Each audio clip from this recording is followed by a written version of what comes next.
Sometimes I do, but I like to embroider words and numbers into the pieces that I make.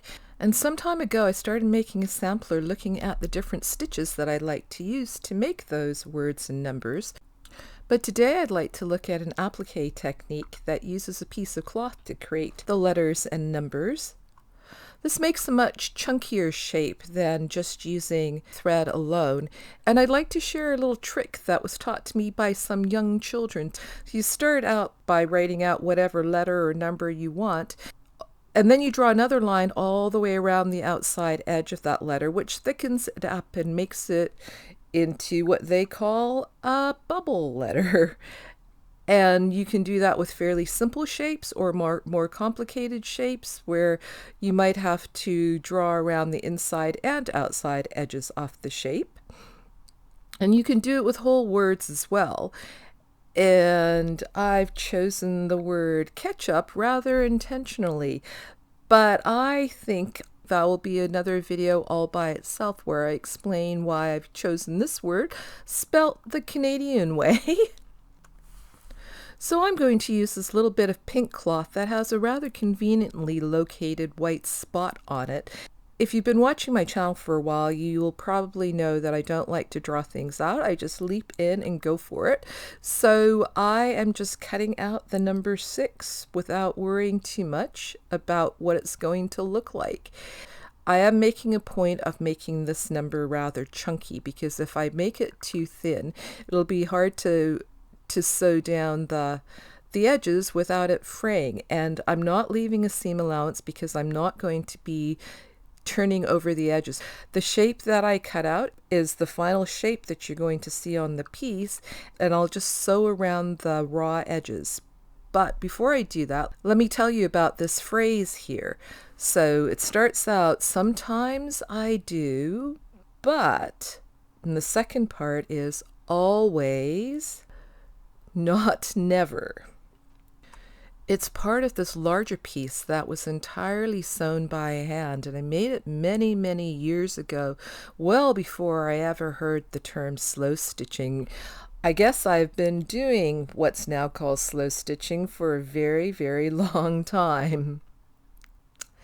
Now back to my number 6. I'm going to sew this down the same way that I did with most of the letters on the bigger piece by using blanket stitch. Blanket stitch works really well over the raw edge and it goes around curves really easily. And you'll notice I've got a rather long piece of thread here and I'm having a bit of trouble managing it. Probably might have been a better idea to start out with a slightly shorter length of thread, but oh well, I will persist. Now my larger piece that I showed you, something that I started making during a workshop some time ago that was part of a textile symposium back in 2015, yes, a long time ago, with 2 quilters who were from a place called Gee's Bend in Alabama in the United States. And the people there have been making quilts for a very, very long time, using whatever scraps and leftover pieces of cloth they can find. They have a rather intense story of deprivation and difficulties. And these are the types of quilts that the folks in Gee's Bend make. And they're huge, bed-sized quilts, and they are all sewn entirely by hand, mostly using running stitch, without patterns for the most part, and using leftover scraps off fabric that other people might just throw away. If you've been watching my channel for a while, you might be able to see how these pieces would really appeal to me. I think they're quite marvelous, and apparently many people do because they've had gallery shows, they're quite famous, and some of their quilts were even put on postage stamps. And I wrote down some of the things that people said during the workshop. And this one was the inspiration for the words that I stitched onto my piece.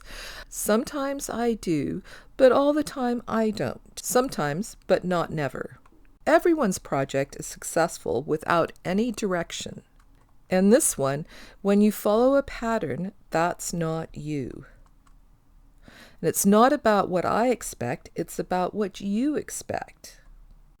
But now let me get back to my number 6. I'm at this tight little corner here, and I'm making a point of making my blanket stitch right into that corner to secure that sharp edge.